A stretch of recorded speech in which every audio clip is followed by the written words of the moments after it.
Hey everyone, welcome to this Quick Start Basics class. We're so glad you're here. This is especially going to be an awesome one tonight. Tonight our goal, as always, is to equip and empower you to build a strong and profitable network marketing business. Now tonight is core number 3, which is personal development. We have a special training tonight for you, so very glad you're here. But let's also let you know what's coming up. I want to let you know about our open house coming up Sunday, July 7th at 4 p.m. Eastern Time. That's will be 3 p.m. Central, 2 p.m. Mountain, and 1 p.m. Pacific Time. And that will be recorded as well, I think. But that is a free and open house to invite your friends, team to come to. It's very special because we're going to be giving away a bunch of free books, a bunch of free personal growth books, John Maxwell and other ones.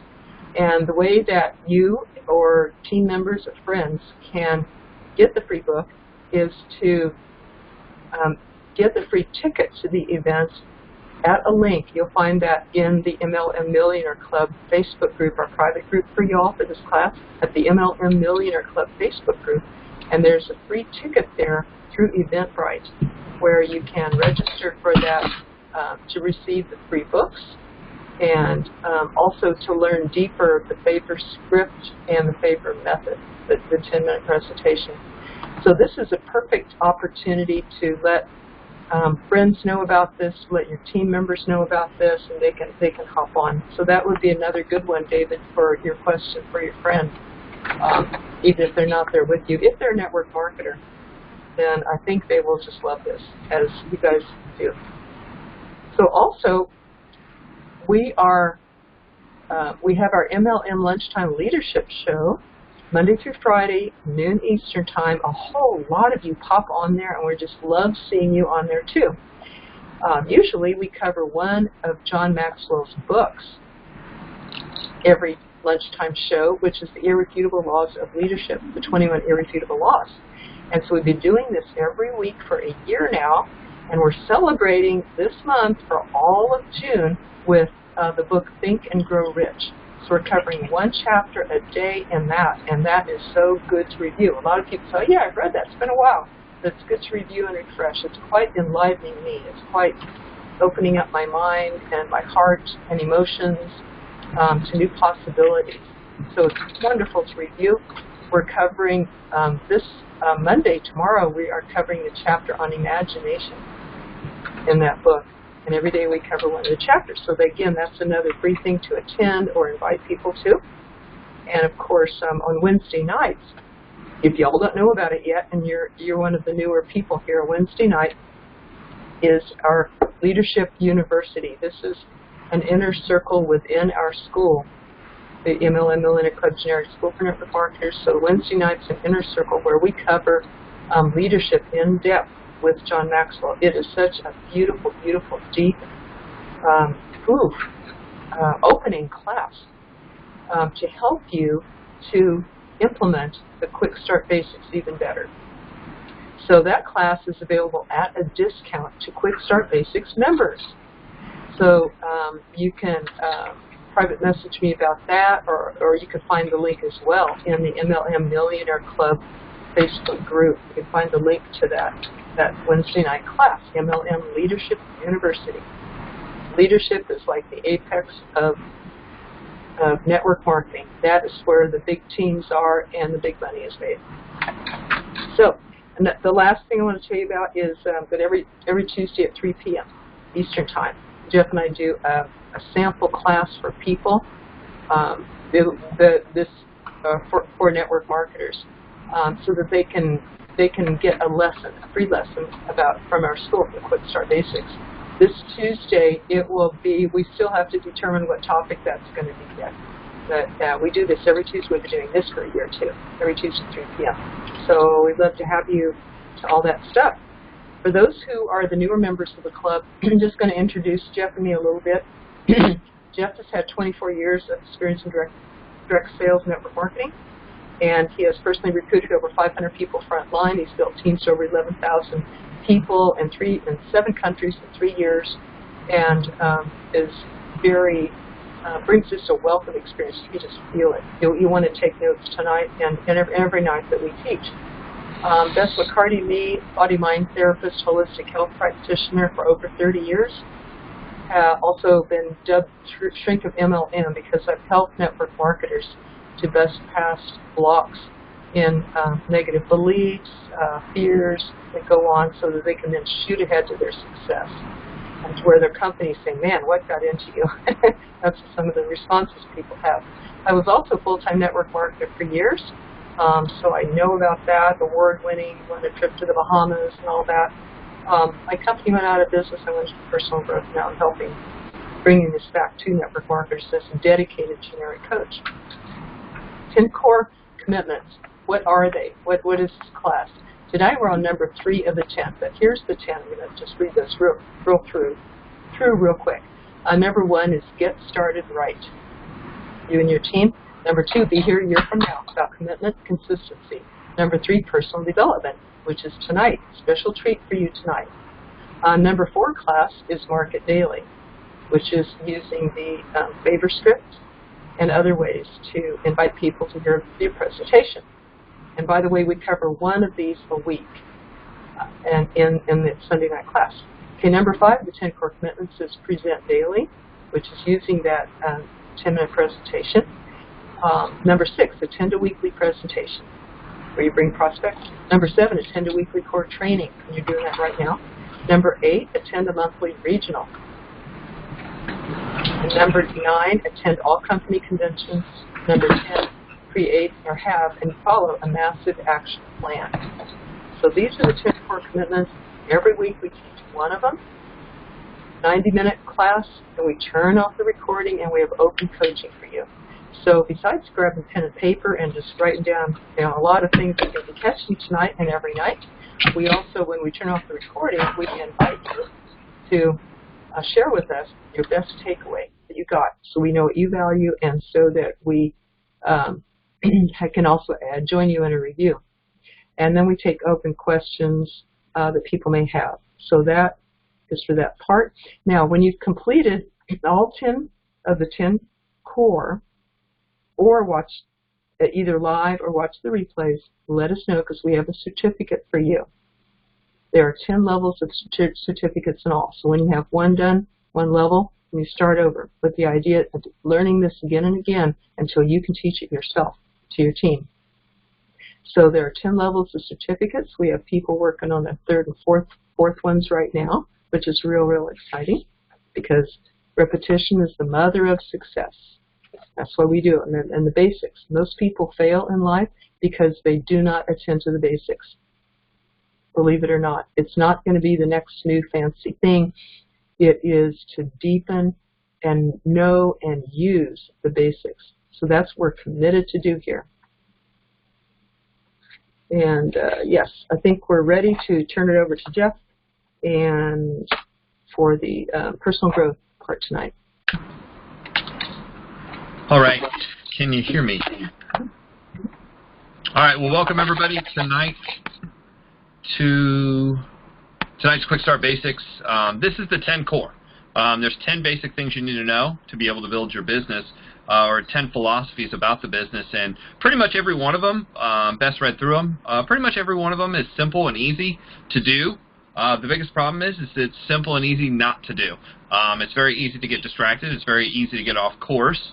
It's very easy to skip things. It's very easy to think you know it. For a long time, I attended, and I'm like, oh, I know these. These are easy. These are simple. No problem. I got them. No problem. I got them. You know, every time they would be like, okay, you know them? I'm like, oh, yeah, I know them. I know them. Absolutely, I know them. And then it never failed that I would go to a meeting. And this one particular time, this was way back and early in my career, and this was prior to cell phones. I was actually born into the business BC, before computers, before cell phones, before, you know, all that. So we were sitting in this meeting, and everybody had a notebook, and if you were really lucky, you had a calculator watch, which wasn't going to help you in this particular instance. And one of the leaders took out his wallet, and he opened it up, and he took out $100 bill, and he's like, this is a $100 bill. He goes, guys, for those of you sitting in the audience, you cannot talk. If I hear anybody talk, you automatically lose. But the first person who writes down all 10 core, have to spell it right, have to get it right. The first person that writes down all 10 core, so I can read it, this $100 bill is yours. And people just went mad. I mean, mad dash to the front, you know, right. And that's when I realized I didn't know it. The reason I say I didn't know it is because I went, okay, the first one is I'm getting started. I got that one. And the second one is, they say, well, I know we're supposed to show up to meetings, and I know we're supposed to show up to meetings, and I know we're supposed to show. I can't remember. Like, what the, right, no, it's not a list. What is it? And then he took out another $100 bill, and he's like, what is the 8-step pattern of recruiting? And, you know, and I was like, oh, yeah, I know that too. And then I started writing. I was like, the 8-step pattern. So there's 8 things. Let's write down 1 through 8. Let's start there. And, yep, I got 8 down. And, let me think. The dream, I know we're supposed to write down a dream. I know that. And we're supposed to talk to people. I remember that one. And, well, what the heck is the other ones? I mean, I got 2 out of 8. Like, I've heard this 100 times. How do I not know this? And that's when I really started realizing that I was there, but I wasn't paying attention. I was there, but I wasn't really serious. And here's kind of an analogy. If you couldn't write them all down, that may be the reason you're having so many problems in your business. Because you're probably focused on your business just like I was focused in that meeting, thinking I knew it, but I really didn't know it. And I'm going to give you this from a couple different areas. You know, the first area is I think probably the most important is John Maxwell wrote a book called The 15 Laws of Growth, and we've gone over this in Leadership University, but I'm just going to touch on a couple. There's 15 laws. He goes, there's 15 laws to growing.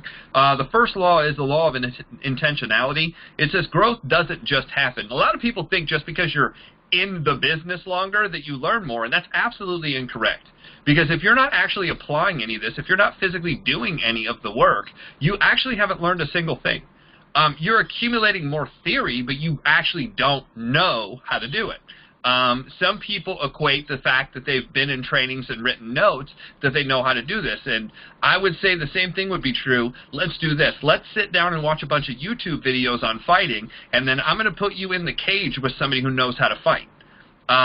Chances are you're going to get stomped. I mean, you're going to get beat up so fast you won't even be able to remember step 1 of not getting beat up. And the same thing is true in business. Business isn't about just learning it here. This is part of it, but the real part of it is being in the field actually working. So John Maxwell says growth doesn't just happen. So yes, part of it is classroom training.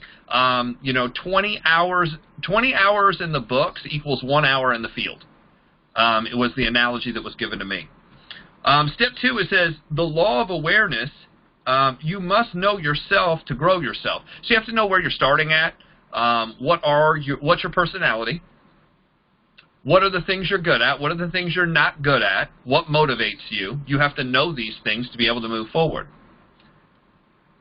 3 is the law of the mirror. It says you must see value in adding value to yourself. So, you know, the self-esteem, you know, that's kind of step 3 is the self-esteem. And that's where I find a lot of people are at, is they just can't get past themselves in the self-esteem part. This is the internal programming that most of us have inside our own head. Some of us overcompensate. We're terrible at stuff, but we overcompensate and we think, well, you know, I'll just tell myself I'm good enough. And I was just watching this really funny thing with Gary Vaynerchuk, and he goes, you know, 16-year-old guys, he goes, crack me up. And he goes, the reason the 16-year-old kid, especially male, cracks me up, he goes, because that's the transitional phase from, like, boy to man. And he's like, basically, your insecurity leads you to be mean to everybody because you have to, like, overcompensate for the fact that you don't know everything. So you're going to come out aggressive on every subject no matter what.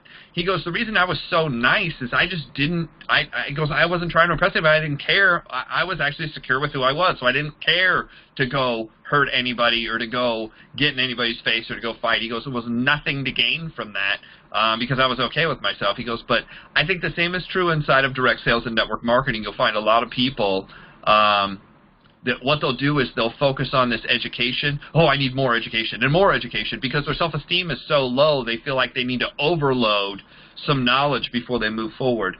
Step 4, the law of reflection. It says learning to pause allows growth to catch up. So just being able to kind of take time, sit down. One of the steps in the 8-step pattern of success, or 8-step pattern of recruiting, is actually counseling or coaching or mentorship with upline support team. It's something that's necessary. You have to sit down with somebody who knows more than you do, who's been there, and it just helps you speed things up. And you want to almost do a monthly evaluation with whoever you're basically working with, mentoring with, and you have to make sure that that mentor, I've heard a lot of 10 core trainings with you need a workout partner. The problem is if your workout partner is just as ignorant as you are, neither one of you are learning anything. That's not helping you. You have to put your workout partner with somebody who's much higher on the scale of whatever your compensation chart is. They've recruited more people, they've built further, they've made more money, they have more experience. So that way, when you sit down and actually do this evaluation, you actually are getting somewhere. You're learning, not just, kind of saying, hey, I did a good job, you did a good job, all right, what did we do this week? We both read our books, great. But neither one of you have worked yet. You're not going to even ask the right questions. Number 5, the law of consistency. It says motivation gets you going, but discipline keeps you growing. That's where tracking comes in. The number one thing that really starts differentiating your success from your failure is when you actually start tracking what you're doing. If you're not tracking what you're doing, you're basically kidding yourself. You're kidding yourself because your brain, I don't know if you've ever done this before, but your brain will tell you worked really hard when you didn't do anything. I mean, have you ever tricked yourself into, like, oh yeah, I worked really hard this week. I mean, I cleaned my room and I organized my desk and I alphabetized my books and this, that, and the thing, and then you're like, you get with somebody who really knows what they're doing. It's like, how many people did you present to this week? And you're like, ooh, twiddle my thumbs. Let me think about that for a second. I talked to nobody. So therefore, you really need to sit down and be coached by somebody who knows what's going on. So the law of consistency, the law of tracking, I think it should be called the law of tracking. The law of environment. Growth thrives in conducive surroundings. So you're going to have to get around the right people. I mean, that's the easiest way to put it. Jim Rohn says you become like the 5 people you spend the most time with. There's all kinds of sayings out there that talk about who you're around. Dan Piana says, show me your friends and I'll show you your future, because you do become like the 5 people you spend the most time with. You become like their income. You become like their emotions. It all rubs off. So I'm not going to go into every single one, but this is a great book to go get. If you want to start out and you want to grow yourself, regardless if you're involved in our class or not, this is a really good book to start with about personal development. It just helps you understand why personal development. Jim Rohn says this: how you do anything is how you'll do everything. How you do anything is how you'll do everything. It means your basic philosophies of how you go out to do something are going to rub off in every other area. If you're undisciplined in studying, you're probably undisciplined with your money. If you're undisciplined with cleaning, you're probably going to be undisciplined with contacting. I mean, and not that everything has to rhyme. I'm just doing that for, dramatic effect. I haven't taken notes on it. It just kind of made sense when I was doing it. So there's a bunch of sayings out there of why personal development, why grow yourself. Here's the main thing. You're trying to relate and contact a group of people, right? So if you're trying to relate to people, what you need to know is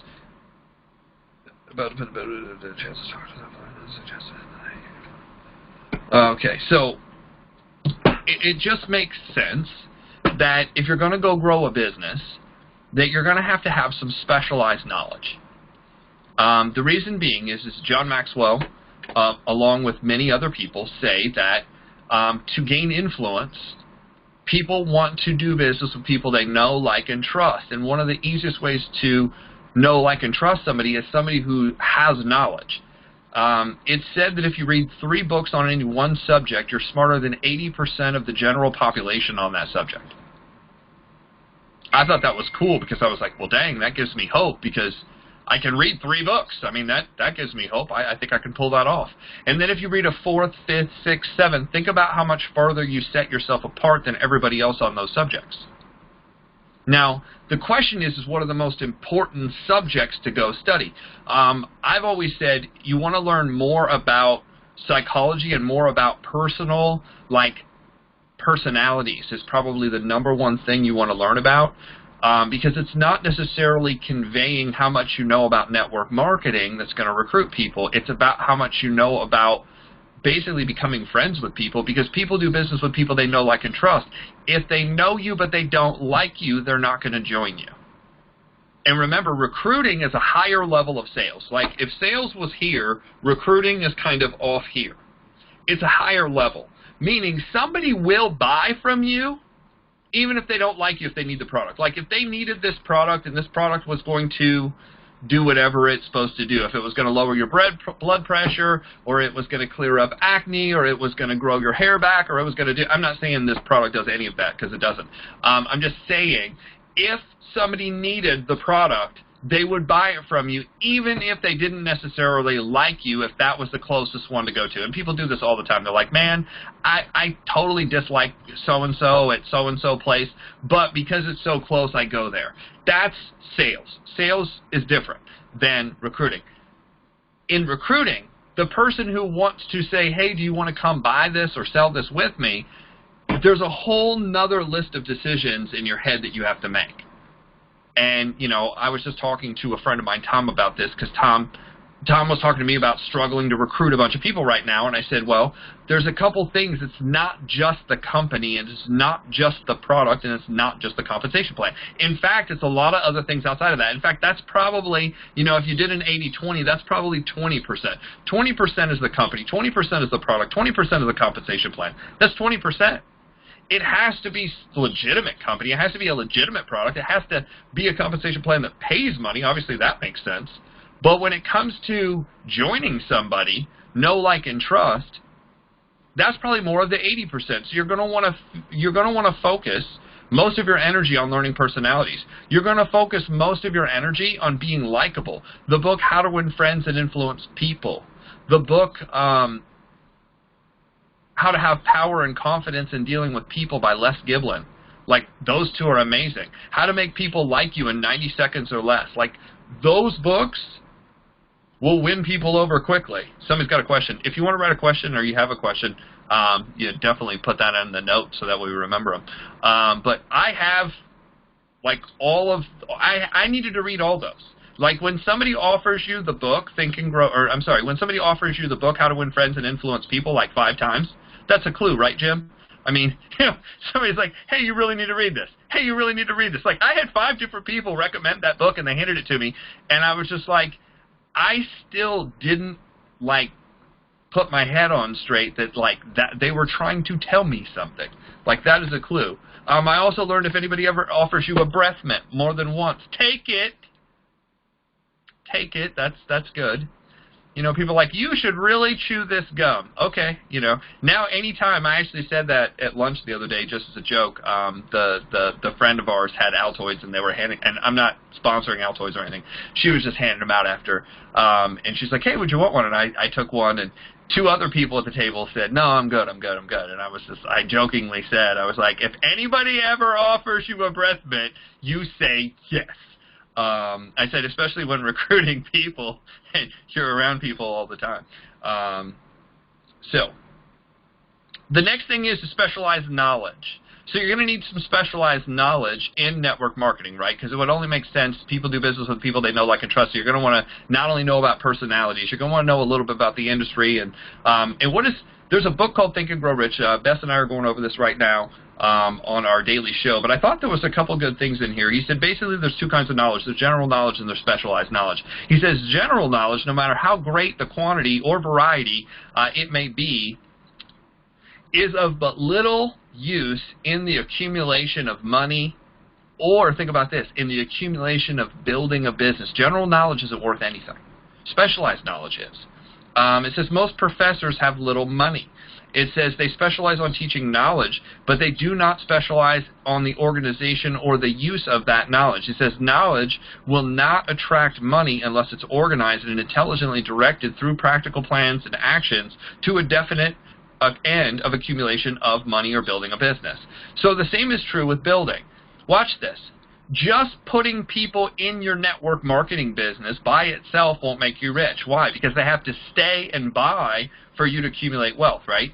So this is something my friend and I were sitting having a conversation about, and I said, look, there's really three reasons why building. And he's like, oh, okay. And this happens to be specific for what I was doing, but it works almost for every single person here. And the reason being is some of these rules are universal. The number one reason why somebody won't sign up at a network marketing company is what? Does anybody know? The number one reason. No, it has nothing to do with it being a pyramid. The number one reason, it's actually a number one fear. The number one fear in network marketing is I'll never recruit anybody. I'll never be able to recruit anybody. It's great that you can make a gazillion dollars recruiting people, but I don't feel, this is a self-esteem problem, I don't feel I'll ever get anybody. So watch this. If that's people's number one fear, then the moment I'm able to put somebody else on their team, I've overcome that fear. I was just asked, so like, how are you able to recruit so many people so fast just recently? I said, because when I'm talking to them, I just recruited somebody Friday, and this is exactly what I said. I said, look, I've got an application that I'm about to put in, and the reason, I'm just writing you here real quick, I actually text messaged this person. I said, hey, I know you're at work, I know you're busy, but I was going to put this person in, and I just want to let you know that if I talk to you first, if you're able to actually get started by the end of the day, I think I had till 7 or 8 o'clock, I said, if you're able to get started, I will actually place this person on your team, and you'll start out with one person right away. The result of that was, yes, absolutely, as soon as I'm done with work, I'll get started. Okay, well that's pretty easy. I mean, it usually doesn't work this smoothly, but I've seen this happen a lot. At the end of the day, I actually just made a note. I didn't say, hey, are you ready? I didn't say, I want to put this person in. I just said, hey, how was the day? How was your day? And they're like, oh, my day was good. And I was like, so did the week go out good, or did it seem like it dragged on forever? No, the week's good. And they're like, hey, if you're ready, I'm ready to get in and get started. They told me. I was like, okay, well, give me a second. And I went, and even though, watch this, even though we can put them in online on the computer, I'm not going to leave my money up to somebody else typing it in. So I said, well, we can do it one of two ways. I can either take the information over the phone and write it down, or I can write it on a piece of paper, and then I'll upload it and make sure it goes in right, and then I'll give you that as your receipt for getting started. She's like, yeah, let's just do it that way. So I called, I ran through all the information, got everything. They got their starter pack and the whole 9 yards. And then I said, okay, well, we should also probably make a time to get rolling. And she's like, yeah, how about Monday? I'm like, great, Monday after work. So then we got to, step 1 of the 10 core, which is getting started right. That's where we're at. But, being able to recruit person after person, did you know that the number one reason why people won't sign up, it's not because they don't have money. It's not because they don't have time. Those are all excuses people use because of the fear of not thinking they can recruit somebody.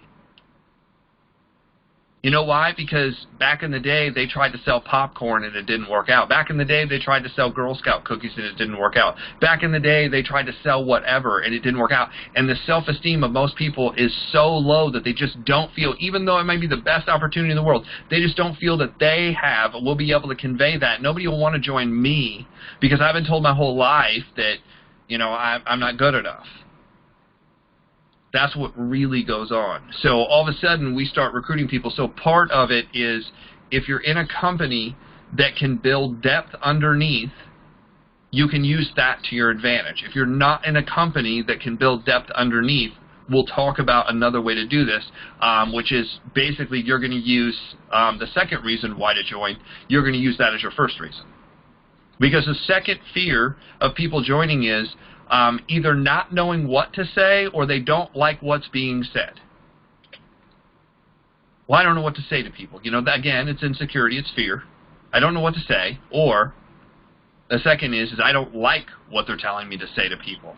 Many of these businesses for years use the curiosity approach. You're supposed to use the curiosity approach, a.k.a. you're supposed to lie to people to get them in front of the information. And that did not work out really well for a lot of people for many years.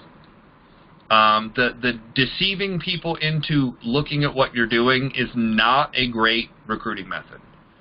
Especially today in an age where you can look almost everything and anything up. It's better just to be direct. But I solved this issue, and I changed it from, and somebody just wrote this the other day. He's like, oh, what are you going to do? You're not going to use the classic, hey, you may be open to other ways to make money, are you? And I'm like, no, I don't use that. And he's like, okay, well, I'm open to hearing what are you doing? Like, how are you building this? Because this was a friend that was in another network marketing company, and he was asking why I was able to recruit so many people so fast. Like, how are you getting in front of this many people? Why is it working for you so much faster than normal? And I asked, I said, well, what do you normally say to people? He's like, well, are you open to making more money? And I said, well, the problem is that's been so overused, that's been so overkill, and it's not that it doesn't work if you use it with a lot of people, but it's just overkill. And I said, then you're supposed to use curiosity, and you're not going to actually tell them. You're going to then go make them watch a video, right? And he's like, yeah. And I said, then you start chasing people down to watch the video, and you're calling them, and the next call is, hey, did you watch it? And the next call is, oh, I know I didn't, and oh, I'm going to watch it next time, and then that's going to happen a couple times, and then this person's going to completely avoid you because every time you're talking to them, did you watch it? Did you watch it? Did you watch it? Did you watch it? And it just becomes, I said, isn't that whole methodology? I said, are you tired of that? He's like, yeah. I said, well, here's what I use. I said, this is actually adopted from real estate. And in real estate, I would say, hey, do you know anybody? I said, do you have somebody that you refer business to in real estate? If somebody wants to buy, somebody wants to sell, or somebody wants to invest, do you have a real estate agent you refer that to? And if they say no, I said, can I be that agent? Now, obviously, that would only work if you were a real estate agent, right? I mean, if you work on a farm, that's not going to work out, right? But if you are a real estate agent, that would actually work, you know? And you could hand them your card, and you could add them to your list, your database. And here's the difference. In real estate, if I say, hey, do you know anybody who wants to buy, wants to sell, or wants to invest in real estate, I don't have to describe to you what that is because you know what real estate is. People know what real estate is. Like, that's not a mystery. You don't have to educate anybody. But in network marketing and direct sales, we actually have to educate people on who we are and what we do in most of our products because people don't understand that. I can't say, hey, I'm involved in one of 100 different names of the companies because most people have never heard of those companies. Most companies like this don't have that sort of brand recognition yet. Some of them do. Some of them do, but most don't. So what I have to do is I have to change it just slightly, and I say, hey, can you do me a huge favor? I'd like to share with you what I am doing, what I am working on outside of my full-time thing, so if you'd ever run into the right person, you could refer them to me. Now, what that does is that allows me to convey who we are, what product, what company I'm with, what products we have, the need in the marketplace, the compensation, the products, you know, everything. I'm able to convey everything to them in about 10 minutes, and they know that the only thing I'm asking for is the referral. If I tell them that up front, and I don't use any of the language of, oh my gosh, and you'd be good at this. Oh my gosh, this is the best product in the world. Oh my gosh, you should buy it. Oh my gosh, we have a sale. Oh my gosh, only till midnight. Any of the network marketing stuff that the companies are trying to do to get you to close, if you remove all that language from it and it just becomes professional and normal, if normal is the right word, because a lot of companies out there say, you just need to be normal, and I'm like, I'll be real honest, Jim and I are not normal. And Jim, I'm just picking on you because you're on the video, right? Beth and I are not normal. So we're not normal. So don't tell people to be normal, because normal to you might be completely different to normal to them. I mean, there's some very abnormal people that think they're normal, and you're not normal. I'm just telling you. Especially when you get in network marketing and direct sales, and you dress up, and then you have your pin, and you have your buy my stuff now, and if you drink this, you'll lose 100 pounds in a day, and, you know, if you only get on my diet and my products, and this weight loss, and that hair care, and this skin care. I mean, there's a lot of companies out there and a lot of products out there, and all of a sudden we get weird. And you want to avoid that scenario, especially when dealing with friends and family and acquaintances. You want to just be kind of normal and say, hey, you know, I'd love to be able to tell you what I am doing, so if you run into the right person, you can refer me. See, the cool thing about saying that is you could use that with the bank president, and you could use that with a school teacher, and you could use that with a gas station attendant, and you could use that with your niece or nephew that's 19. You can tell them what's going on. It may not be for them. that's fine. It's just if you run into somebody, you can refer them to me. Simple, easy. And what that does, and this is the analogy that somebody gave me in online marketing, and it works perfectly for network marketing. In online marketing, if we create a website page, or a website, let's say, and we post it on the internet, how many different websites are there on the internet? Like 600 billion. I mean, there's not that many, but there's billions. That may not be that far off, right? There's billions of websites out there. So the question is how do we get people to go to our website? I mean, there's thousands of different ways. But what if, let's just say, that we created 1,000 pieces of content? Content being a picture, content being a blog post, content being a Facebook post, content being a Twitter post or an Instagram post.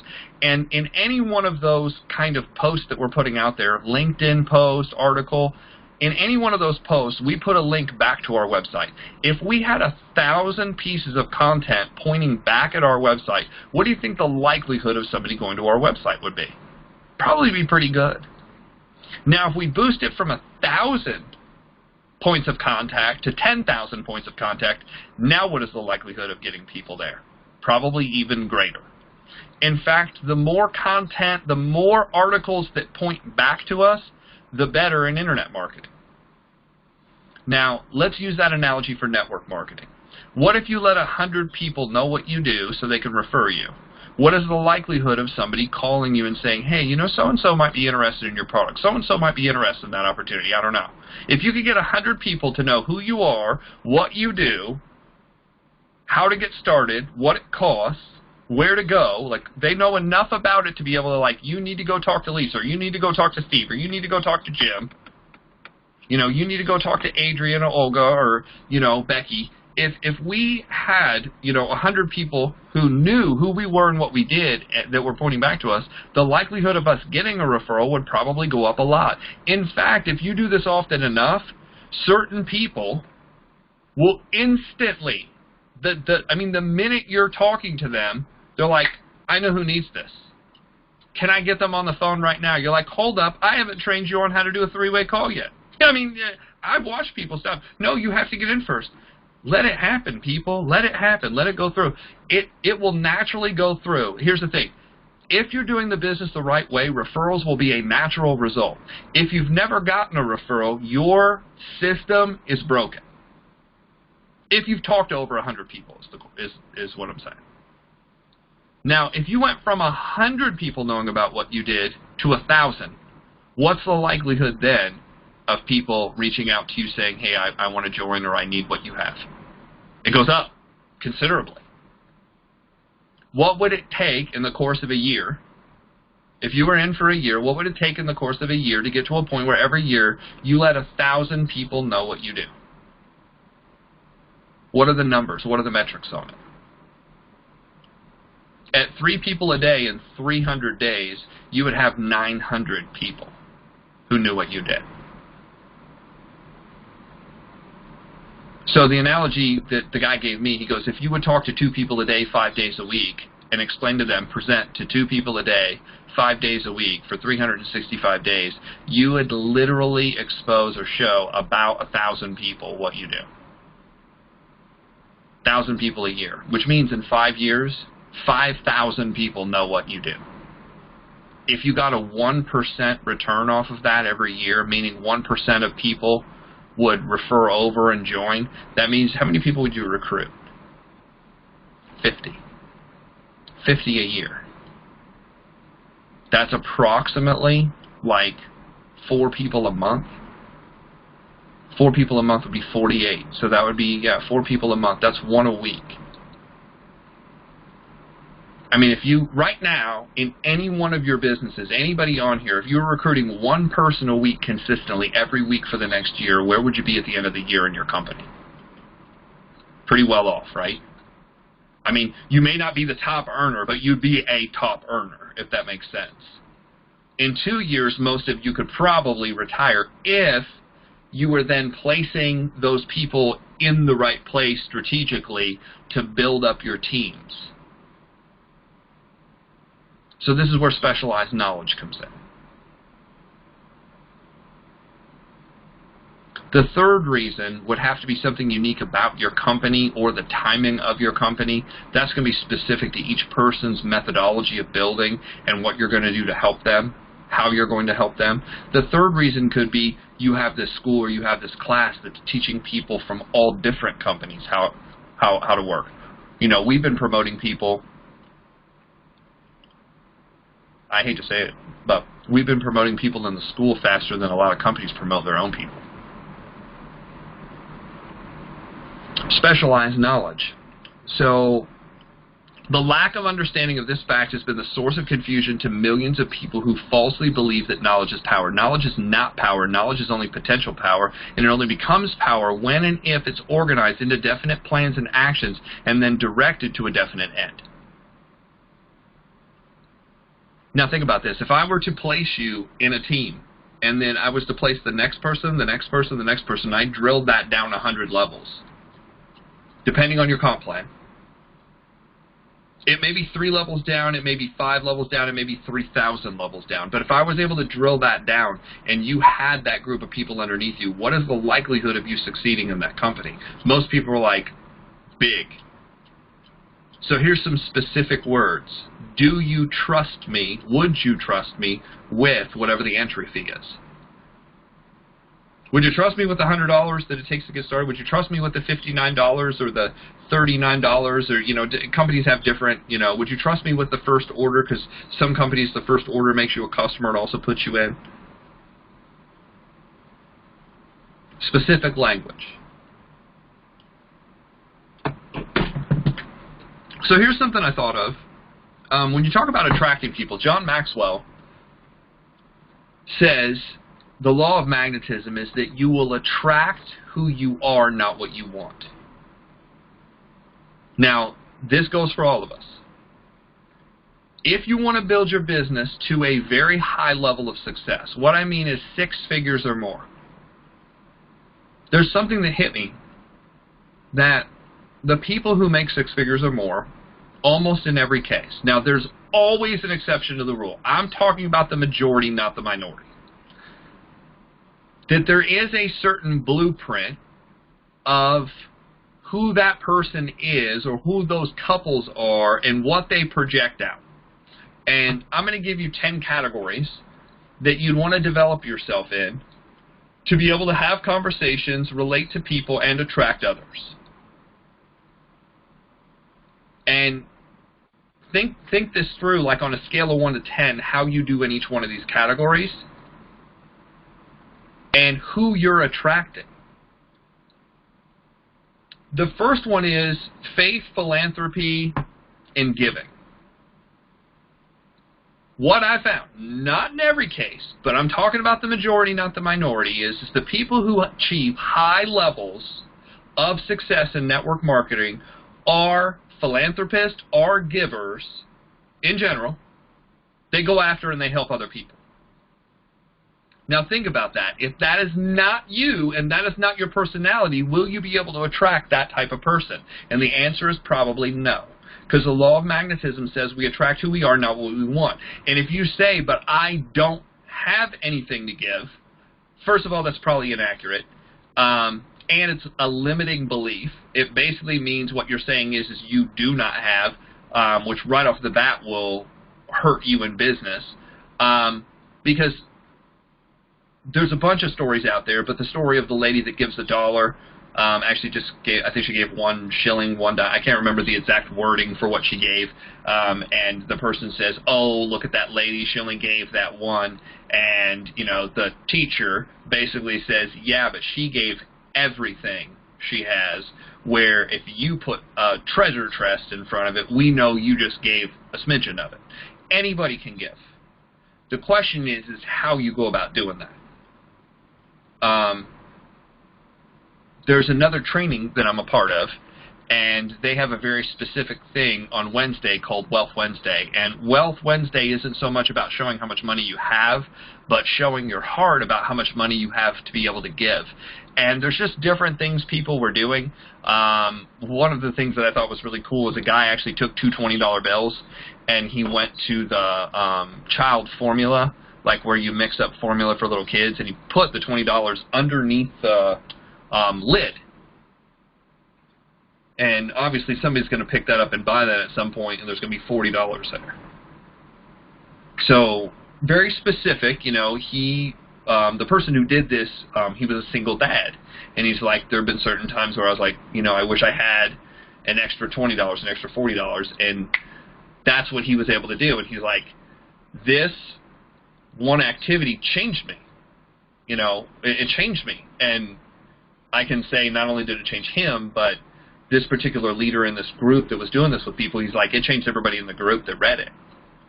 Other things were, you know, somebody went to a restaurant and they had heard on Wednesday that the person was kind of behind on bills, and, you know, it's not the end of the week yet, and they're not getting paid till Friday or something, or their significant other wasn't getting paid till Friday and they were struggling or whatever. So the person just took whatever their bill was and doubled it, and they gave basically in tip what the bill was, which is kind of simple and easy. You know, it wasn't an enormous amount of money. I think it was like $20, but it was $20. And, you know, $20 can change people's lives if you don't have enough money to get home, you know, and gas. You know, $20, you know, in the tank drives far, depending on what kind of car you have. Another one was somebody paid for somebody's meal. I mean, there was all kinds of different stuff going on, and it was really cool to see. But my point is, if you're not a giving person and you're not showing that you're a giving person in front of your group, in front of the people you're trying to recruit, because we're all online saying, buy my stuff, buy my stuff, buy my stuff, but what are you giving? And people try to justify this in 100,000 different ways. You know, they're like, yeah, but I'm a good person and I do this and I help other people. I'm just putting it out there. What kind of giving are you doing, and where are you trying to get to? What are you trying to be able to give long term? You know, I tried to contact this one friend, and we couldn't get a hold of her, and I was like, well, why isn't she contacting us back? Well, she was in Guatemala at her own expense, doing some mission project, basically building houses for kids and families. And I was like, oh, okay. I mean, you're talking about somebody who's living it. You know, that was living it. Another person was out west, and I know there's a bunch of flooding going on, and they were like delivering bottles of water to people. Simple. Here's the thing, anybody could, but it's when they're doing it that it makes the most. And this is not to publicize. It's not to blow out of proportion giving. Give because you want to, not because you have to, and not because you're trying to attract. But I'm just saying, do you have that philosophy? That's the first one. The second one is family. I found that the people who make it to higher levels in these companies are not on Facebook talking about how terrible their family is. Oh my gosh, you wouldn't believe my sister. Oh my gosh, you wouldn't believe my parents. Oh my gosh, you wouldn't believe what my brother did, or my cousin, and this one and that one. And I've seen all kinds of people post about drama in their life. And I'm not talking about you guys, but I'm talking about in general. You see this stuff. And these are people that I know that are in network marketing. They're trying to attract people to their business and then saying how much they hate so-and-so in their family. And I'm like, law of magnetism, you're going to attract who you are, not what you want. How devastating is that going to be? And guys, this is all stuff I did wrong. Like, I'm not pointing fingers. I'm saying this is stuff I did wrong, too. For years, I was always pointing the finger. Oh, you're not going to believe what happened to me, you know. Again, it was low self-esteem. It was wanting the attention. It was wanting, you know, an ear, somebody to listen. But definitely attracting the wrong things. So number 2 is family. What kind of things? I found that the people who make it to higher levels are constantly finding ways to support, help, and or encourage family rather than drag people down or put them down or, you know, cheat, lie, steal, whatever, you know, weird things you want to use. And you're like, yeah, but my family's horrible. Okay, but you have one. There are certain people that don't have one. There are certain people, you know, I've heard this before. If we threw all of our problems into a pile and you had to take somebody else's, you might want yours back. Because most of us have no idea what most other people are going through. Although Facebook has cleared a lot of that up. Some people are just way too, like, show everything. 3, finances. The law of magnetism. We attract who we are, not what we want. Can you imagine going on Facebook, social media on a daily basis, talking about how broke you are, and then talking about how much success your business has financially? I mean, you talk about dead opposites. Like, I'm like, you couldn't have advertised in the wrong direction better. Oh my gosh, I'm so broke, you know. Anybody want to buy my flip-flops? You know, they were only worn once. You know, I see people on market, you know, they'll put it up. It's not even on Marketplace. It's just all over. You know, buy these DVDs, I need money. Buy this, I need money. Buy this, I need money. I'm so broke. I can't believe, you know, we're only halfway through the week. I can't wait till I get paid next week. By the way, I've got this great financial opportunity. You can make a ton of money. Okay. But obviously what you're doing and what you're showing are two completely opposites. They're non-congruent things. So maybe you want to start learning about finances, and it could be for 2 reasons. First of all, you may not know, and we'll give you the benefit of the doubt there. The second reason is you know when you're undisciplined. That's worse. You know, as Tony Robbins said, if you have a new business and in your first year you have a cash flow problem, that's normal. But 5 years in, if you have a cash flow problem, something's wrong. Just like if you're 20 and you're trying to figure out how to get some extra money, that's fine. If you're over 40 and you're trying to still figure it out, that's not okay. When did you not learn this lesson? Like, what's going on that you haven't figured it out? And that, I mean, that's tough. And I'm telling you because I was there. I was really there. Like, this is not a joke. Some of you know, like, financially part of my story. Some of you don't. So I'm sure you'll learn along the way. We don't want to go into it because we don't have time right now. But finances. Doesn't it make sense that we should be responsible and start putting money away? Guys, the amount, here's kind of, and I learned this just recently, typically, not people who get there, but people who stay there, okay? So there are people who grow really fast in network marketing and then don't hold the group together and it falls apart. But I found that the people who have money and are financially responsible with it are able not only to attract more people, but keep them in longer. Because how you do anything is how you do everything. The responsibility it takes and the discipline it takes to hold on to money translates over into building a business and holding on to relationships. As crazy as that is. But think about this. If you are financially irresponsible, why would anybody want to get in business with you? Wouldn't that be financially irresponsible for them? I mean, that's tough. Like, I'm saying that because that's who I was for so long, and I couldn't figure out why. I was like, I'm working harder than everybody else. Yeah, but who I am speaks louder than what I say I want to do. And it all starts with basically saving $20 and then $100. I just read this article. It said the average 40-year-old, 40 and above, has less than $400 saved. 40 and above, less than $400 saved. They can't get access to more than $400 cash. If you're 20 and that's a problem, you can work around that. If you're 40 and above and that's a problem, that is a problem that needs to get solved. And what we're saying is, think about this from the terms of who you're trying to attract and recruit and bring on board with you. If you want financially responsible people on your team who can pay for their product, who can stay in, you have to be that person too. Is this too hard, Bess? Or am I, like, I've never heard anybody train on this, and I was just like, when it hit me, I was like, this is actually really, really important. I can't believe nobody's actually trained specifically on this subject. Next, business and career. How you treat your business and career on the outside to everybody, and I'm talking about your main career, whatever that is outside of network marketing, however you're treating that will translate over into who you're attracting.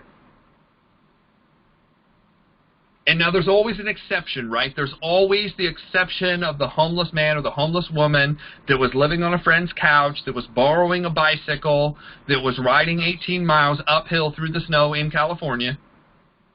I'm joking, sort of. There's always that story. And that's the story that always is paraded at the front of the room. But it's not the normal. It's the exception to the rule. It's to grab all the rest of the people to go, yeah, it's possible.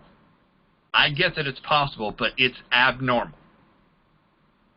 It's more likely that the person who takes what they do for whatever it is, it could be a gas station attendant, it could be, you know, fast food, like whatever you do, do it to the best of your ability. And here's the thing that I learned. Make them sorry that you found network marketing and left, because losing you is detrimental to their business because you were so good at what you did. Like, have them be upset not just that you left, but they are actually sad that you're going because you are the best worker there, not, thank goodness they're gone. You know, they weren't even serious about being here in the first place. And think about how much easier it is to attract people out of your job. You know, I know people that left their job, like they made it to a point where they left their job, and they took half of the people with them into the business.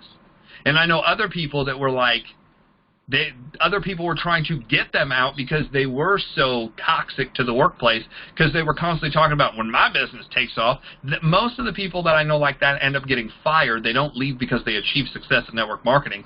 They get kicked out because they're so angry about their situation that they're asked to leave. Like, don't be like that. That does not help the industry. That does not help you recruit people.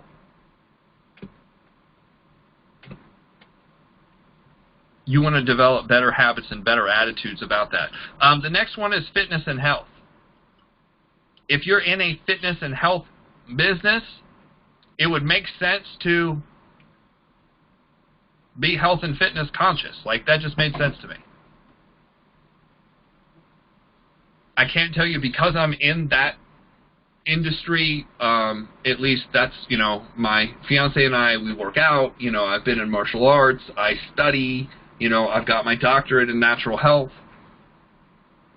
I can't tell you the number of people who approach me and tell me that I need to sell their product because of how healthy it will make me, and how, like, the weight loss and the this and the this and the this and the this, and then I find out they're on 13 medications for various reasons, and most of it is lifestyle related. Like, those two things, like, they don't go together. They're like, but I'm having a hard time convincing people to get in this business.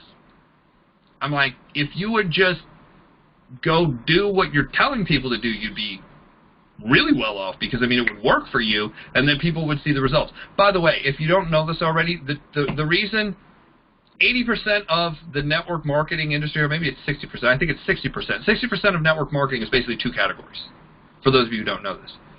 Two categories, weight loss and skincare. Reason being is everybody has weight to them, except for a brief period in the 60s, right, Jim? And then everybody has skin, hopefully. So obviously those two things you can talk to everybody about in every country in the world. The reason why weight loss grows so fast is because obviously if you do something and you lose weight and you have a before and after picture, then the before and after picture, the results are what sells it. And I have a friend that got in. She had never done network marketing before, got in a weight loss company. This was probably about 7-8 years ago. She lost like 65 pounds after her second kid. She had put on a lot of weight, and she lost like 65 pounds over the course of about 6 months, and she recruited over 100 frontline people. Over 100. Never had any experience in network marketing. Was it because she was using the right technique? Nope. She showed them, here's what I used to look like, here's what I look like now, here's what I take. People are like, I'm signing up. Doesn't mean they're going to stay. Just means they signed up. Skincare, kind of similar. Before and after pictures are good. Obviously, if you have skin, it's easier to touch, you know, feel. Makes a lot of sense. So that's a big portion of the industry. A lot of competitors, lots of great people in the industry. There's lots of good companies out there, great products. But it's just interesting to know. That's specialized knowledge. So if you're trying to recruit for them, it's good to know. If you're trying to recruit against them, it's good to know. Next. Bess, I'm sorry I'm taking so long, but I hope this is like good and worthy. So here's where we get into some really interesting topics. People to meet and experiences. People to meet and experiences. Think about it from a personal development standpoint. If you don't like going anywhere and you don't like going to meet people and you don't like being out there, the law of magnetism says we attract who we are, not who we want. So therefore, if we never get outside of our neighborhood, if we never get outside, so this is where, you know, friends and fun and, you know, going out and doing things, how are we going to attract those people who are like that if we're not at least acknowledging and growing in that area? It doesn't mean you have to do it all the time. It may be an 80-20. 80% of the time you're at your house being a homebody, but 20% of the time you better be going out and doing new experiences, because there's a great number of people that's what they're about, is going out and getting new experiences. So the more you're the homebody, the less you're likely to recruit that person and bring that person in or attract that person to you. So you're going to have a harder time building the business. Next, and I'm going to do some of these a little bit faster, but I think you guys get the overall point at this point. Number 7 is growth, something new. Books, classes, seminars. Somebody who's constantly learning something new, doing something new, chasing something new, that's education or growth oriented, are people more attracted to or less likely attracted? They're more attracted to. You will attract more people by being like that. So the more you're set in your ways, like, I don't need to learn anything else, I'm good, the less likely you are to recruit people. It's making it harder for you, not easier.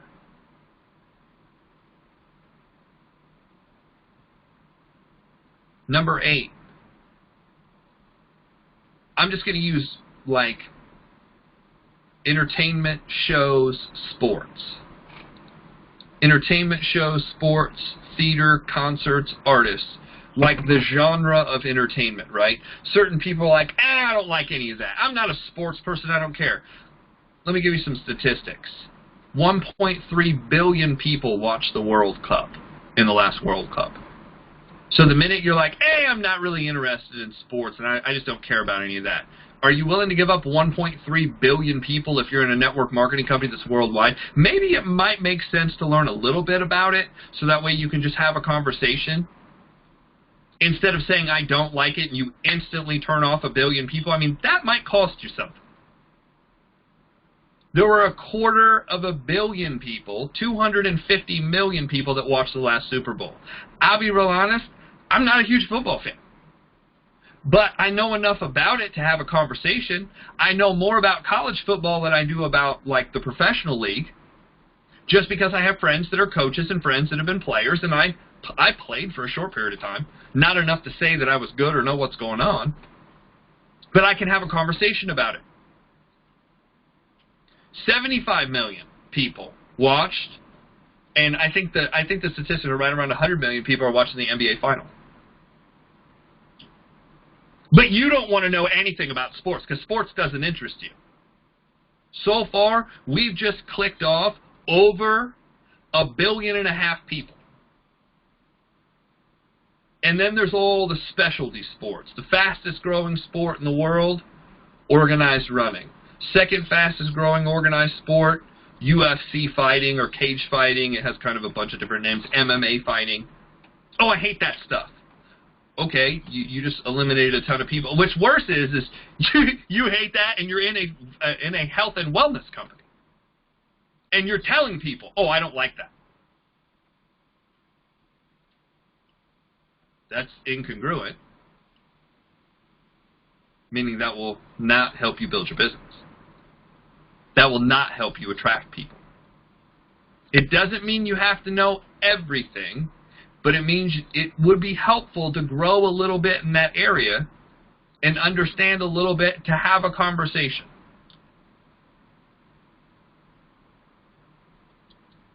Artists, oh, I hate all the music. I hate the music of today. But you want millennials on your team. Now I'm hitting home. People are like, oh, I never thought of that. Oh, I hate the hip-hop rap. I hate the I hate the techno, stomp beat, electronic music. Oh, okay, but you want a bunch of millennials to join what you're doing. That's going to be rough if you don't like any of that and you can't relate to them at all.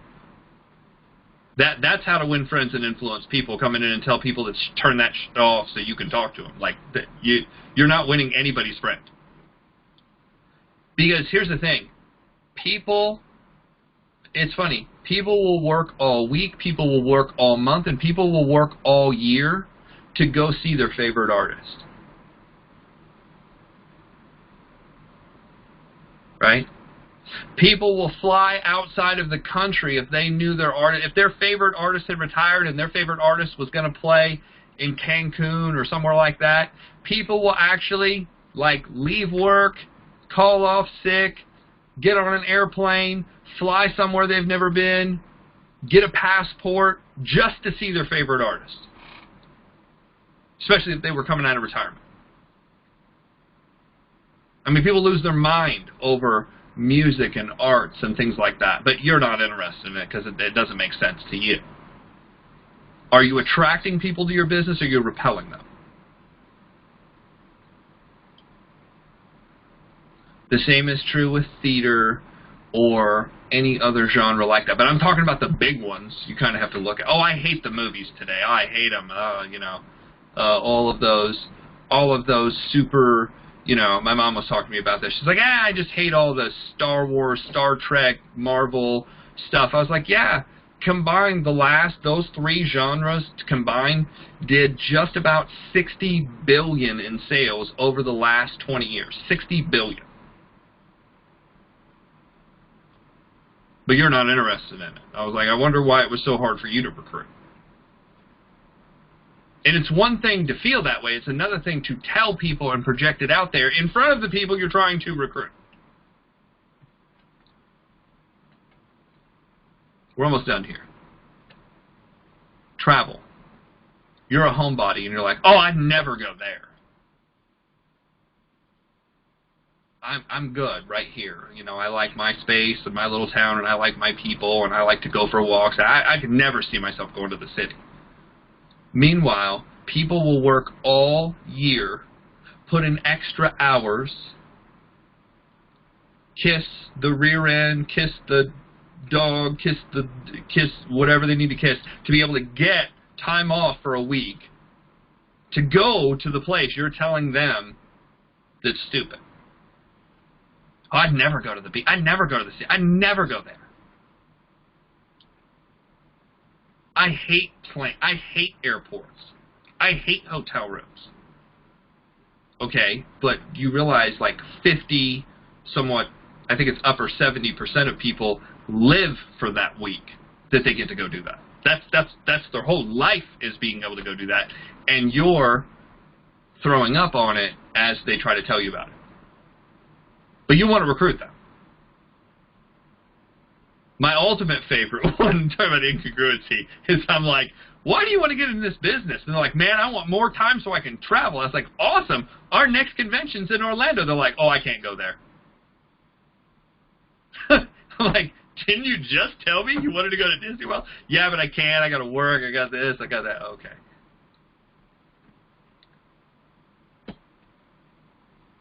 By the way, don't tell me how bad you want to build this and then come at me with that. It won't go over well for you. I'll be nice. I'll be nice until you get to a certain level of friendship and everything like that, and then I'll be honest, and then you won't like me. Number 10 is material. I don't need money. I don't need all this material stuff. I'm fine how I am. Here's one thing that I found that's in common. Every single big earner that I've ever known in network marketing has one of those giant houses you bitch, whine, and complain about. I'd never get one of those houses. You'll never have a team that size either. I'd never want something that big. I'd never want those fancy cars. I don't like any of those name brands.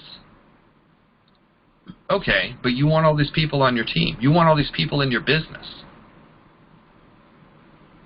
Why do you think when people cut out... People do not cut out dream boards of sitting in their living room watching TV. They're already doing that. Dream boards are usually filled with name brand items. Bigger houses, bigger cars.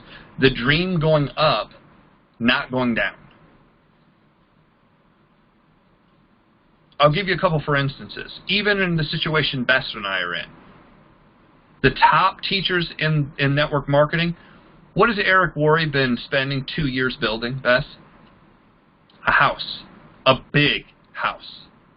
Like it's 20,000 square feet if I remember right, or over. I mean, it's the house he's in is big.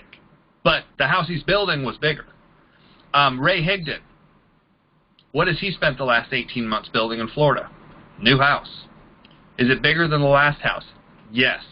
It has a studio. It has a jet ski. It's on the inlet down in Florida. Gorgeous. I mean, it's, you know, I remember seeing them breaking ground in the land and everything like that. I found that to be true in just about every case.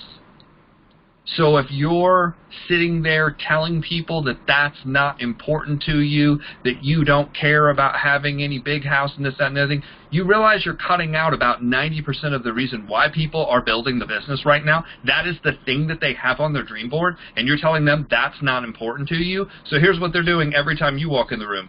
Click off. How are you breaking through to them? Oh, cars. I don't care what the car is called. I just want the most, you know, I just care to get there.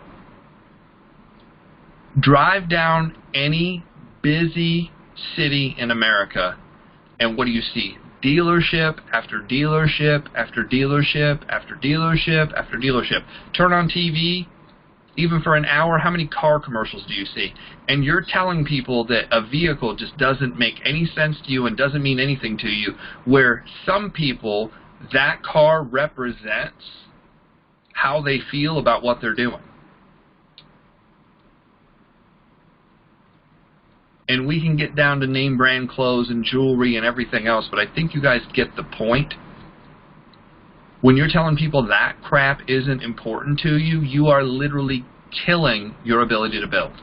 And it doesn't mean you need to buy it and or own it, but it wouldn't be a bad idea to know about it.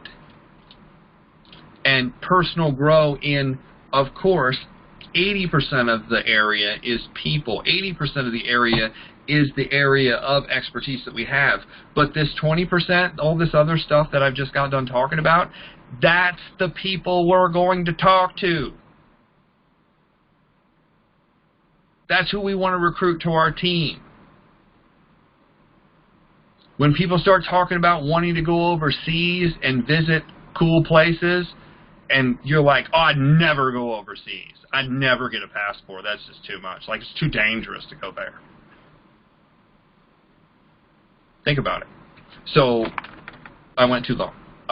But I hope I really hammered this point through, because I've never heard, and I'm going to open this up to Bess, I've never heard a leader talk about this in this kind of detail. Bess, yeah. I'm going to turn this back over to you. Yeah, stay on a second, Jeff. What was number 7 again?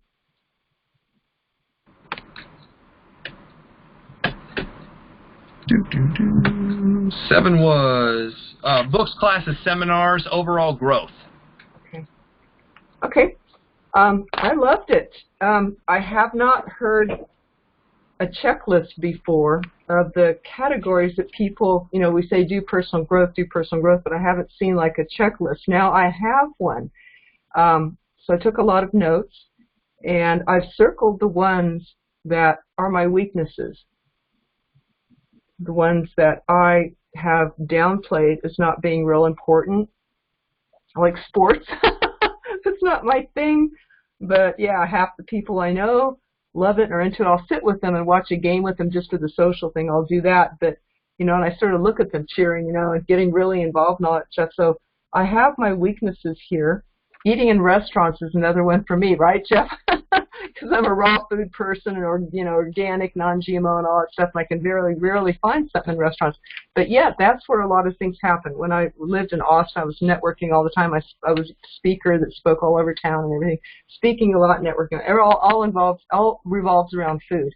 So I have to, be in restaurants or find things that I can eat and find my way to work around that.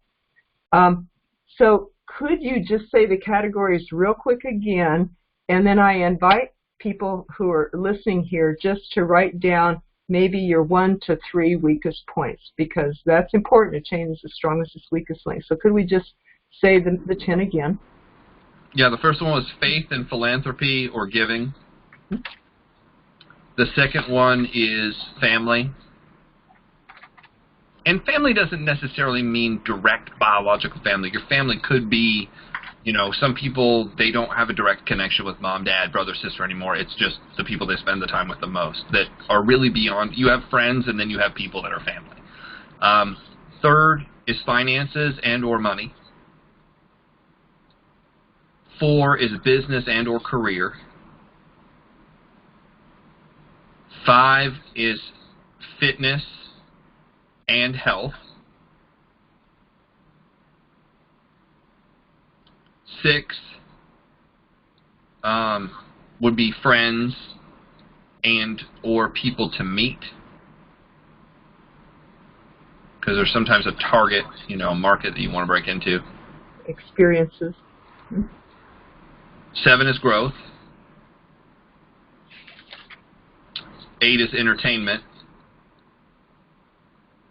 9 is travel. And 10 is material-based things. Thank you very much. I cannot imagine any one of these being missing and being able to be successful. I mean, here's the thing, everybody always brings the exception to me. They're like, well, Mother Teresa, gave up everything and lived, and I was like, yeah, and she lived in Bangladesh. If you're willing to live in Bangladesh, homeless, basically living in the place that she lived, I'm like, but you're not trying to heal leprosy. You're trying to build a business. Who are you trying to attract? Right. Gandhi and all that. So, yeah, I mean, there are people who have made it even inside of network marketing that don't. There got to be exceptions. Like I know some really rare exceptions, but look at the majority, not the minority, if you want to be successful. Yeah. Here's the thing: make it like that, and then give all your crap away if that's what you want to do. Yeah. And so anything that I would be missing here is going to weaken me. A little or a lot, even, one thing or more. And how we do anything is how we do everything. So I really like that a lot. Yeah, I cannot imagine somebody being stingy or, having a terrible family life because I can't get along with people, developing a network marketing business. So how we do anything is how we do everything, how we manage our health, how we manage our finances. The only thing similar I've heard to this that has helped me a lot is what we call a life balance sheet, where people break down the essentials of life into 6 or 8 categories that include a lot of these. It includes all of these, like money, social, spiritual contribution, health, home, family, and all that. So that's the only way I've heard it broken down, is make sure you're not too weak in any one of those areas. So thank you very much for this checklist and for the reminder and the teaching me to get outside my comfort zone. I know a little bit about sports because that's probably my weakest one, my Achilles heel right there. That's probably mine. So maybe whoever's listening, maybe you know what your weakest one is, the thing that you try to tell yourself, well, I don't need to do that. I can skip over that. That one isn't important. Well, I shouldn't have to need to do that one. I shouldn't be asked to need to. I think I can do network marketing, get by without doing that one. Gosh. Darn it. it's like it calls me out, you know, gosh, I have to know something about sports. Okay, I'll do it. I'll learn that. So I really like that. Thank you very much for evolving that or creating that and presenting that. My part tonight that I prepared has really to do with number one, the giving part for personal growth. And here's why. Ran across this article that inspired this whole thing that I brought to share tonight. But they did some research with 7,000 Americans between the ages of 51 and 61 about mortality and life purpose. So this is about, you know, the number one that Jeff mentioned, the faith, philanthropy, giving. So this is it, you know, having a life purpose, doing our personal growth work along this line, which is, to me, that fuels all of network marketing. It fuels what we're doing here in the school. It's always fueled all my life. Everything that I do fueled it. So people who have a strong purpose, which is a strong self-organizing life, aim, and goals, helps them to organize their life. If they don't, they're more likely to die of cardiovascular disease. They're more than twice as likely to die of cardiovascular disease, heart attack, and stroke as people who do not have a life purpose. And interestingly enough, being a body-mind therapist, I recognize that having, you know, the blood and the heart body-mind therapists have a psychological, neuropsychological correlation between every part of the body and every part of their psychology. That, you know, the throat would be expression, the hands would be the details of life, the fingers, the toes would be the details of life, shoulders would be the burdens and responsibilities we carry, forearms are making mistakes, believe it or not. I have really cool stories about each of these body parts as I've taught body-mind therapy. So the blood and the heart are about love. The blood and the heart represent love, which you could figure, right? So it's very interesting to me that the people who do not have a strong life purpose are more likely to die of a heart disease or cardiac disease or a stroke with the blood not flowing or not getting oxygen to the brain or whatever. So very, very interesting to me about having this life purpose. And this is true that they're twice as likely to die of this stuff if somebody doesn't have a life purpose. That's true across race, gender, educational level. And when we have a life purpose, it's more important. It decreases death more than giving up drinking, smoking, or exercising regularly. More than drinking, smoking, or exercising. More important than that even. I mean, that's hard for me to imagine, but more important than that is having a life purpose, to be healthy. So I think that, yeah, I'm the big proponent of eating healthy and exercising and sleeping well and all that stuff and taking care of our body. But even more important, the study says, is our psychological needs. The need for meaning and the need for purpose. So we all have all of these needs, right, on all levels, physical, emotional, mental, spiritual, and all that. But this study said that the need for meaning and purpose is actually number one. It's the deepest driver of well-being that there is, according to Alan Rosansky. He's a professor of the Icahn School of Medicine at Mount Sinai. Isn't that something? An MD, a doctor, is saying, hey, the most important thing is having meaning and purpose. Or else, you know, we go into depression, don't take care of ourselves and all that, and it can affect our heart and everything. So if we wander aimlessly through life, we have high levels of stress hormones. So very interesting.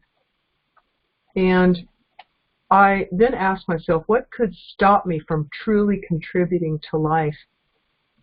And realized where I would be, where would you be without having a purpose to life? In network marketing, and we want to help people to a better life, or you want to help people with your products and services. But where, you know, what could stop us from serving? What could make us that ill, you know, emotionally or mentally or physically? I found a couple of things like that we are naturally selfish. And there's, in one of my books I was reading, an over-fondness for the quiescent state, a passive state. It can be very seductive and want to entrap us and keep us there.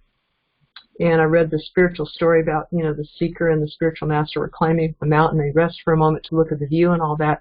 And the seeker is so entrancing, so wonderful that the seeker just wants to stay there and not contribute to life, wants to just stay where he is and enjoy the view and be in that sort of heavenly bliss of the state all the time. And the teacher goes, no, we got to keep moving. We got to keep moving. We got to keep growing. There's always more to grow and more to contribute to life.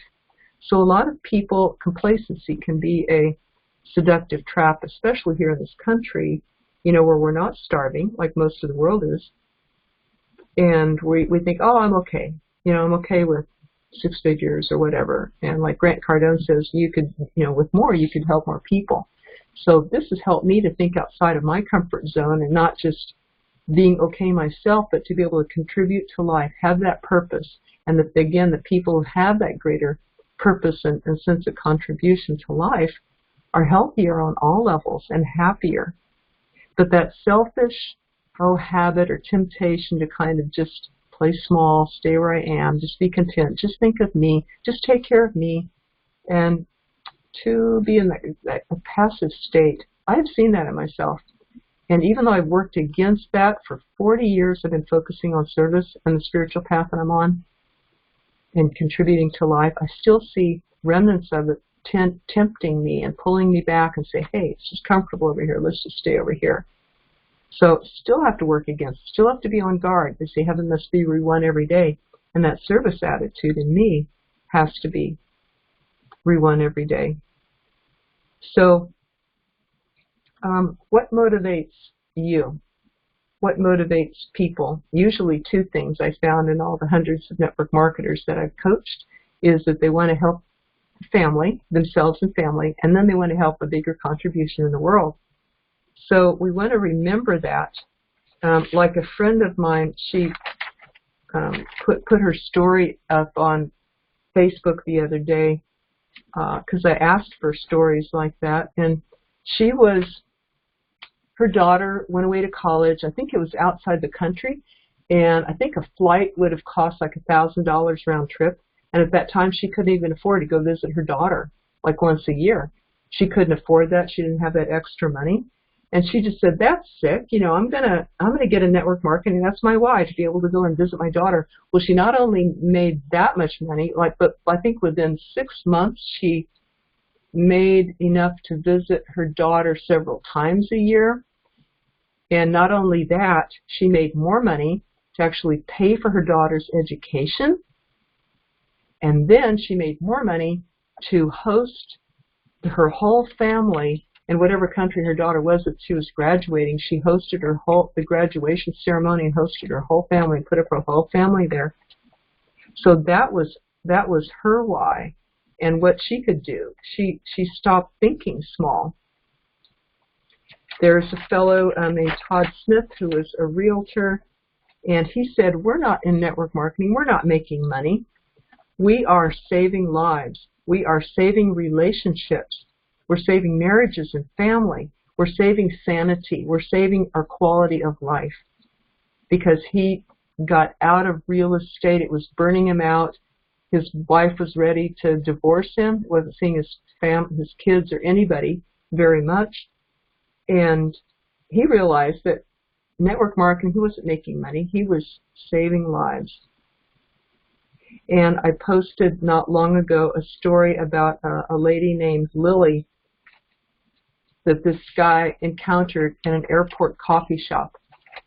And she was so friendly and helpful and interested in him and in making him a really great cup of coffee, make it really hot and put all this extra whipped cream on it, some nutmeg and all this stuff.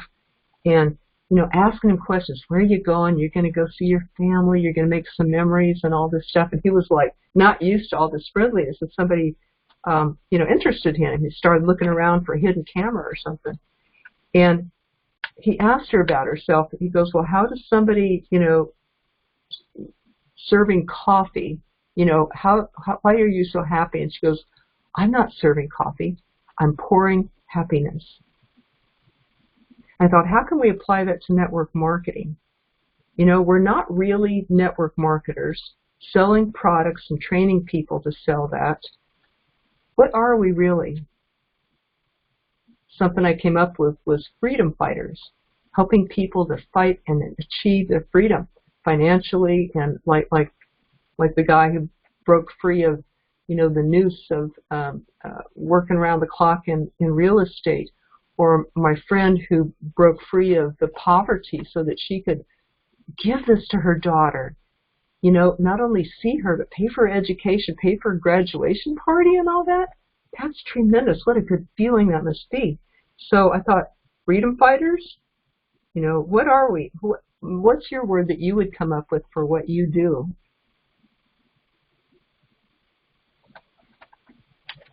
Okay, what else I have here? I'll keep it simple tonight. Think there's an exercise that you can do. You can think, what would keep me from contributing to life? People telling me I can't do it, like Jeff said, you were told that you can't. You were told that, you tried to sell popcorn or a lemonade stand. I had a lemonade stand when I was little. I was an entrepreneur from the start, too. Or, oh, I just don't want to commit. Oh, that would be kind of hard to do. I can't do that. I can't afford to do that. I'm just trying this out. What would keep you from committing? Oh, I don't do anything that long. I'm a quitter. I just dabble. I just try. I don't want to commit to anything. And what you can do is write the positive opposite of that. Like, I can do anything that I put my mind to. And I stick with what commitment, or here's another one. Commitment carries a gift for me, a personal growth gift for me. Who I become is more important than what I get. Who I become as a person is the most important part of my network marketing business, more than what I can get or even what I can give, is who I become in the process. But you can find whatever is your weak spot when I say what could stop me from truly committing and giving and contributing to life. Whatever comes up for you, you can write down the positive opposite and write that 15 times a day until it comes true. This is a technique that they've actually researched what it does to your brain and programs your brain by writing something out 15 times a day, and I can say it works very well. So that's a technique that I can share. My story, sort of shortcutting this here. So, tip from Tony Robbins. Before you make your calls, you could say, I'm going to defy the odds. I'm going to set a new standard. I'm going to step up. Whatever that means to you. See if you can exceed what you did yesterday in your purpose, in the quality of contacts that you do, maybe even in the number of presentations that you do, but certainly in the quality. After every presentation, you can review, how did that go? What went well? What could I do better? So what if you say this to yourself before you make your calls? I'm going to defy the odds.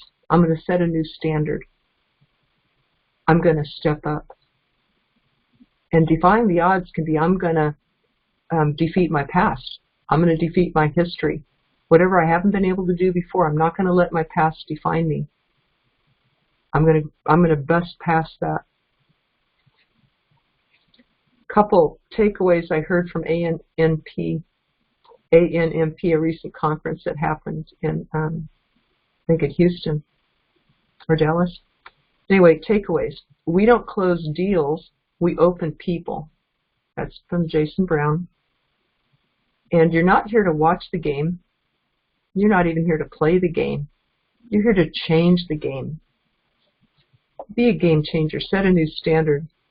like Tony Robbins says. It's good for now, right?